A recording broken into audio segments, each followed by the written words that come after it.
चलिए तो शुरू करते हैं आज की वीडियो। पिछले वाले वीडियो में हम वीमा के दो अनुप्रयोग पढ़ चुके हैं। पहला अनुप्रयोग ये है कि सत्यता की जांच करना, सत्यता की जांच, ये हमने पढ़ लिया है। दूसरा है मात्रक पद्धति, मात्रक पद्धति। दूसरा है मात्रक पद्धति में बदलना। ठीक है, एक मात्रक पद्धति को दूसरे मात्रक पद्धति में बदलना, ये दोनों टॉपिक हम पढ़ लिए थे। आज हम तीसरा टॉपिक पढ़ेंगे। तीसरा टॉपिक क्या है? विभिन्न भौतिक राशियों के बीच संबंध स्थापित करना। क्या है? विभिन्न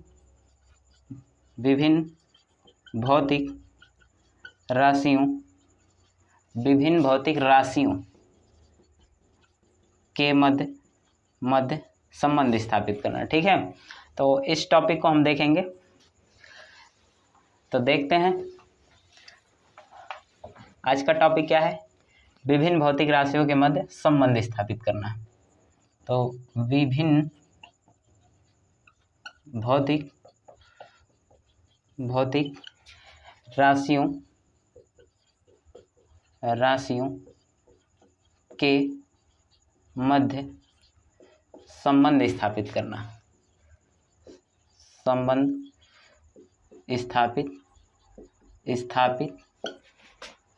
करना, ठीक है, तो आज का ये टॉपिक है। इसमें हम देखते हैं कैसे संबंध स्थापित किया जाता है। तो संबंध स्थापित करने के लिए इसका प्रोसीजर क्या है, प्रोसीजर समझते हैं। तो जैसे मान लेते हैं कि ये कोई राशि है, ये देखा जाएगा कि ये राशि किन किन और राशियों पे निर्भर कर रही है। तो मान लेते हैं सपोज दैट कि ये बी पर निर्भर करती है। बी पर किस प्रकार से निर्भर कर रही है? तो बी के डायरेक्टली प्रोपोर्शनल है। ठीक है, बी के समानुपाती है। ठीक है, और ये जो राशि है वो सी के भी अनुक्रमानुपाती है, और ये जो राशि है वो डी के व्युत्क्रमानुपाती है। ठीक है, इस तरीके से मान लेते हैं। ठीक है, तो ये जो राशि है बी के अनुक्रमानुपाती है, सी के अनुक्रमानुपाती है और डी के व्युत्क्रमानुपाती है। तो यहाँ से देखा जाए समीकरण नंबर 1 और समीकरण नंबर 2 और समीकरण नंबर और ये 3 हो जाएगा। ठीक है, तो यहाँ से आगे देखा जाए तो A बराबर B इंटू सी और इंटू 1/D। ठीक है, अब यहाँ से जैसे सॉल्व करेंगे तो ये जब समानुपाती का चिन्ह हटेगा तो यहाँ पर बराबर आएगा और बराबर के साथ नियतांक आ जाएगा। जैसे ही समानुपाती का चिन्ह हटेगा तो बराबर आएगा, बराबर के साथ नियतांक आएगा। अब इसको हम लिख सकते हैं BC/D। ये है, हमने संबंध स्थापित कर दिया। ठीक है, इस तरीके से हमने विभिन्न भौतिक राशियों के मध्य संबंध को स्थापित कर दिया। अब इसको सॉल्व कैसे किया जाएगा? तो सॉल्व करने के लिए हम क्या करेंगे कि ये जो स्टेटमेंट है इसको हम लिखेंगे ए। इसको सपोज दैट मान लेते हैं कि ये नहीं है, सपोज दैट। ठीक है, तो इसको कैसे दिखाया जाएगा? तो ए डायरेक्टली प्रोपोर्शनल टू बी और ये सी है। अगर ज़्यादा है तो ज़्यादा ले सकते हैं। इसमें मैंने 2 राशियों को लिया है। ठीक है, इसमें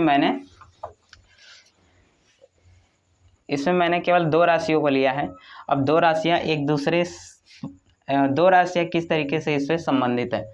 अब आगे क्या जाएगा कि आगे करना है हमें ये कि हम इस पे पावर चढ़ा देंगे। तो इस पे पावर x मान लेते हैं और इस पे पावर y मान लेते हैं। अगर आपके पास और राशि है तो और राशियों पे पावर x y z ऐसे क्रम से चढ़ा दिया जाएगा। ठीक है, अब हम क्या करेंगे कि ये और ये इसका मान x और y का मान निकाल करके हम इसमें रख देंगे, और रखने के बाद तब जा कर के हमारा जो व्यंजक है वो हमें मिल जाएगा। तो मैं क्वेश्चन के जरिए समझा रहा हूँ आपको इसको। ठीक है, तो किस तरीके से इसको देखना है।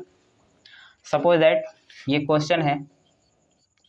मान लेते हैं कि क्वेश्चन क्या है कि जल के सूक्ष्म बूंद का आवर्तकाल, पृष्ठीय आवर्तकाल, ठीक है, जल की सूक्ष्म बूंद का पृष्ठीय आवर्तकाल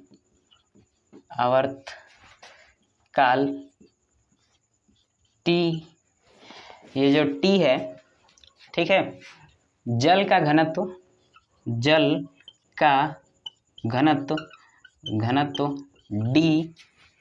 जल का घनत्व डी, त्रिज्या आर तथा बूंद का पृष्ठ तनाव एस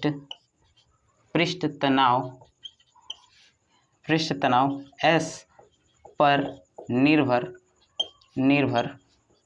करता है, ठीक है। तो बीमीय विधि से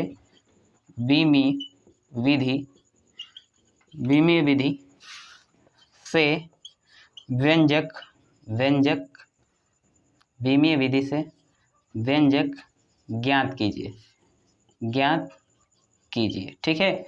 बीमीय विधि से व्यंजक ज्ञात कीजिए। क्वेश्चन क्या कह रहा है कि ये जो आवर्तकाल जो टी है ये किन किन बातों पर निर्भर कर रहा है, तो जल के घनत्व डी पर निर्भर कर रहा है, त्रिज्या आर पर निर्भर कर रहा है तथा पृष्ठ तनाव एस पर निर्भर कर रहा है। कौन? ये जो टी है इन बातों पर निर्भर कर रहा है। तो इसको सॉल्व कैसे किया जाए, तो इसका सॉल्यूशन देखा जाए तो ये जो टी है जल के घनत्व पे निर्भर कर रहा है डी पर, त्रिज्या पे निर्भर कर रहा है और पृष्ठ तनाव यस पर निर्भर कर रहा है। सबको हम इस तरीके से दिखा देंगे कौन किस पे निर्भर कर रहा है। तो ये जो टी है डी पर निर्भर कर रहा है, त्रिज्या पर निर्भर कर रहा है और पृष्ठ तनाव पे निर्भर कर रहा है, ठीक है। अब हम क्या करेंगे कि इस पर हम ए बी सी करके इस पर हम घात चढ़ा देंगे। अब जैसे ही ये समानुपाती का चिन्ह हटेगा तो यहाँ पर एक नियतांक आएगा, उस नियतांक को हम इस तरीके से दिखा सकते हैं। तो d power a, r power b और एस पावर सी, सबके बारे में बताया जाएगा कि कौन क्या है। इसको हम मानेंगे समीकरण नंबर 1, ठीक है। अब देख लेते हैं कि कौन क्या है। तो सबकी बीमा लिख लेते हैं। तो आवर्तकाल जो टी है इसकी बीमा क्या होगी, टी होगी, क्योंकि आवर्तकाल है, काल का मतलब समय होता है, समय की बीमा टी होगी, ठीक है। अगर पृष्ठ तनाव क्या है, घनत्व है, तो अगर डी की बीमा देखी जाए, डी क्या है, डी है घनत्व। तो घनत्व का फार्मूला क्या होता है, d is equal to mass upon volume, द्रव्यमान बटे आयतन। तो द्रव्यमान को हम m से दिखाते हैं और वॉल्यूम का मतलब लंबाई गुणे चौड़ाई गुणे ऊंचाई, इसका मतलब ये है कि L³ हो जाएगा। और जब इसकी बीमा लिखेंगे तो m L पे -3, तो ये हो गया घनत्व की बीमा, ठीक है। हालांकि मैंने घनत्व की बीमा बता रखा है पिछले वाले वीडियो में। अब क्या है, पृष्ठ तनाव। तो पृष्ठ तनाव की बीमा क्या होगी, पृष्ठ तनाव का फार्मूला क्या होता है, एकांक लंबाई पर लगने वाला बल, तो इसकी बीमा क्या होगी, इसकी बीमा होगी m और ये हो जाएगा L t पे -2 और ये बटा t हो जाएगा और बटा L हो जाएगा, ठीक है। L, तो L से L कट जाएगा तो m L क्या होगा, m t पे -2, ये होगा पृष्ठ तनाव का बीमा। तो यहाँ से यहाँ पे लिख सकते हैं m t पे -2, ठीक है। हमने सबकी बीमा लिख दिया और बचा क्या, यहाँ पे एक चीज़ और बचा है, ये त्रिज्या है। तो त्रिज्या की बीमा क्या होगी, त्रिज्या की बीमा ये जो r है इसकी बीमा होगी L, ठीक है। सबकी बीमा मैंने लिख दिया, देख सकते हैं आप। आवर्तकाल t की बीमा लिख दिया, उसके बाद से घनत्व की बीमा लिख दिया, यहाँ पे r की बीमा लिख दिया, उसके बाद से पृष्ठ तनाव सबकी बीमा लिख दिया। अब बीमा लिख देने के बाद हम क्या करेंगे कि अब इसमें सबकी बीमा रखते हैं। तो t की बीमा क्या है, t है, t की बीमा t है। अब k है, d की बीमा कितनी है, d की बीमा है ये m और L पे -3। अब इस पे पावर कितना है, a है, चढ़ा देंगे। अब इसकी बीमा कितनी है L, इस पे पावर कितनी है b और s की बीमा कितनी है, s की बीमा है m t पे -2 अब इस पे पावर कितनी है c, चढ़ा दिया हमने। अब क्या करेंगे कि पावर का गुणा कर देते हैं सब में, तो पावर को तोड़ दिया जाता है, तो ये तोड़ेंगे तो बनेगा क्या, ये k। पावर तोड़ेंगे तो इधर पावर m पावर a है, इधर m पावर c है। जब बेस सेम हो तो घात को जोड़ दिया जाता है, तो यहाँ पर टोटल m पावर कितना हो जाएगा, तो a प्लस c, ठीक है, a प्लस c। यहाँ पे l पावर इसका गुणा करेंगे तो -3a हो जाएगा। यहाँ पर l का देखा जाए तो -3a हो जाएगा, यहाँ पर l देखा जाए तो b है, तो इसका l पर टोटल घात कितना हो जाएगा, -3a प्लस b। ये चीज़ समझ में आया। इधर और कोई l नहीं है, इधर और कोई l नहीं है, तो इधर l पर कितनी घात है, 3a है। इधर l पे कितनी घात है, -3a, और इधर l पे घात कितना है, b है। जब आधार बराबर तो घात को जोड़ दिया जाता है, तो हमने घात को जोड़ा तो -3a और प्लस b। अब t बचा है, तो t और कोई नहीं है, बस केवल यही है, तो इसका हम गुणा कर देंगे तो t पे -2c हो जाएगा। ठीक है, इस तरीके से हमने सबको सॉल्व कर लिया। अब क्या करना है कि हम दोनों पक्षों में घातों की तुलना करेंगे, दोनों पक्षों में घातों की तुलना करेंगे तो होगा क्या,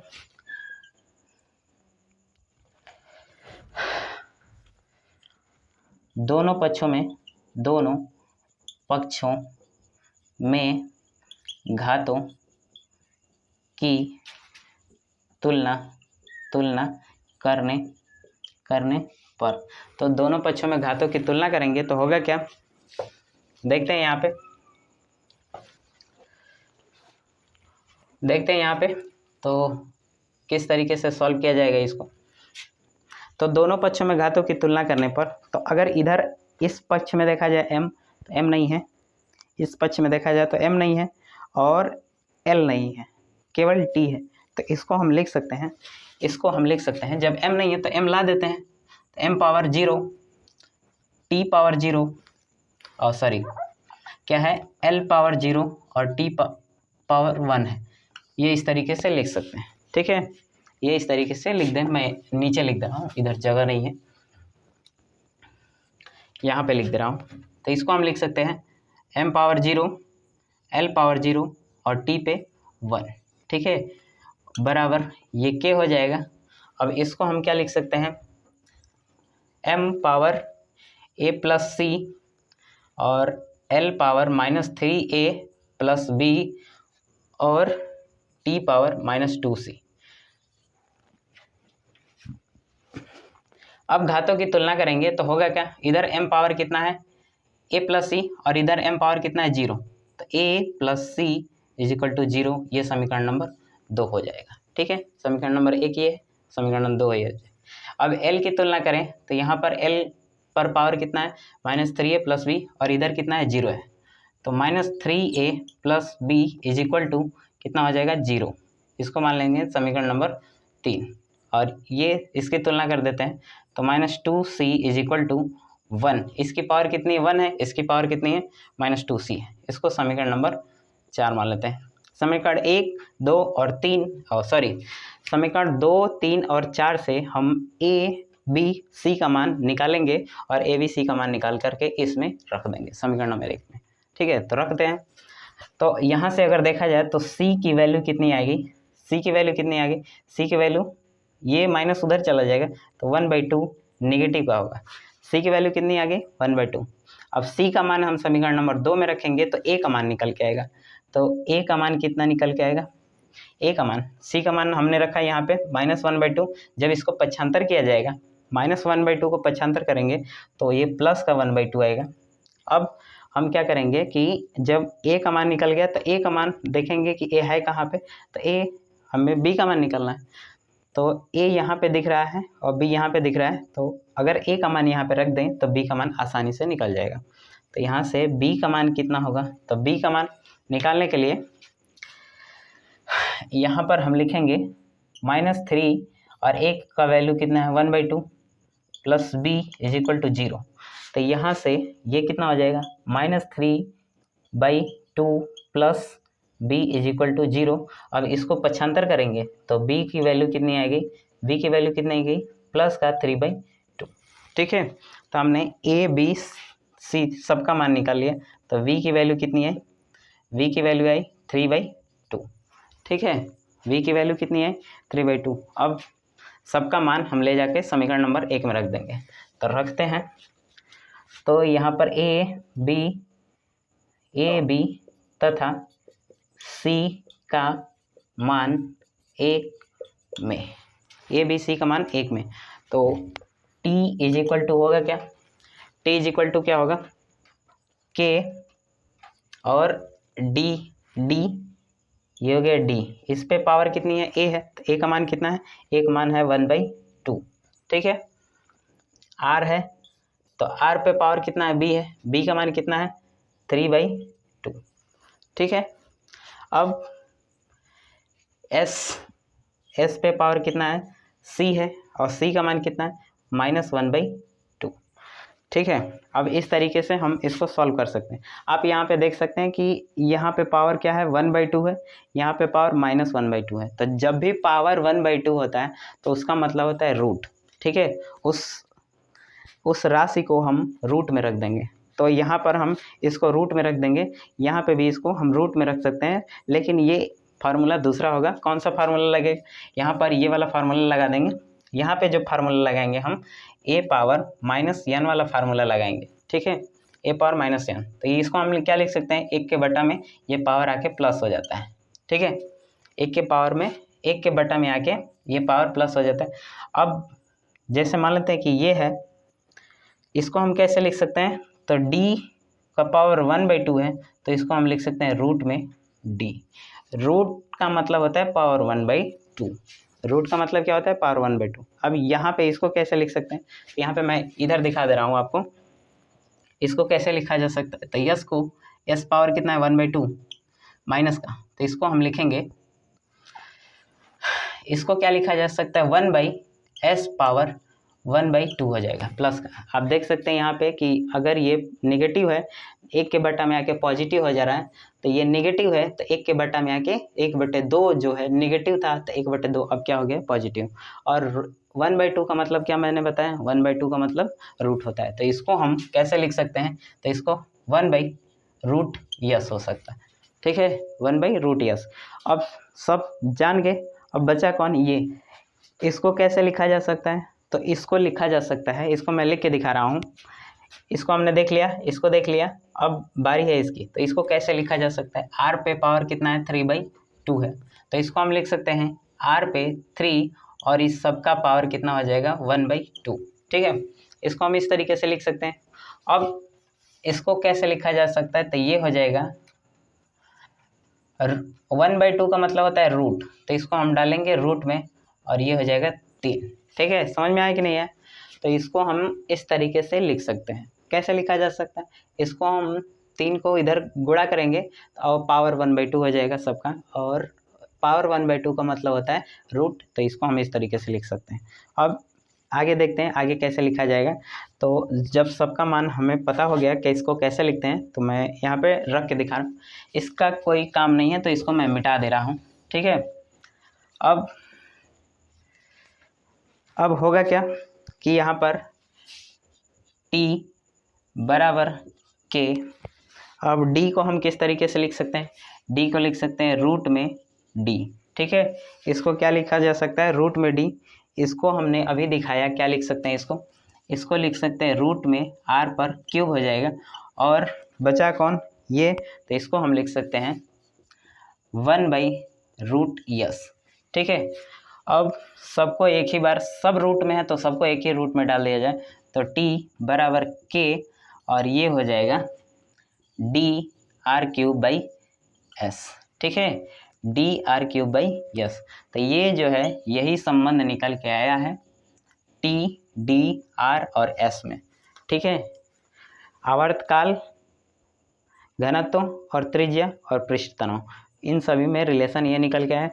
अब यहाँ पर k का मान आप प्रयोगों द्वारा याद कर सकते हैं, या फिर यहाँ पर केवल बीमा में अगर यहाँ पे नहीं भी लिखेंगे तो आपका काम चल जाएगा। ठीक है, तो k का मान लिखेंगे तो ठीक है, नहीं लिखेंगे तो भी कोई दिक्कत नहीं है। ठीक है, तो ये रिलेशन निकल के आया।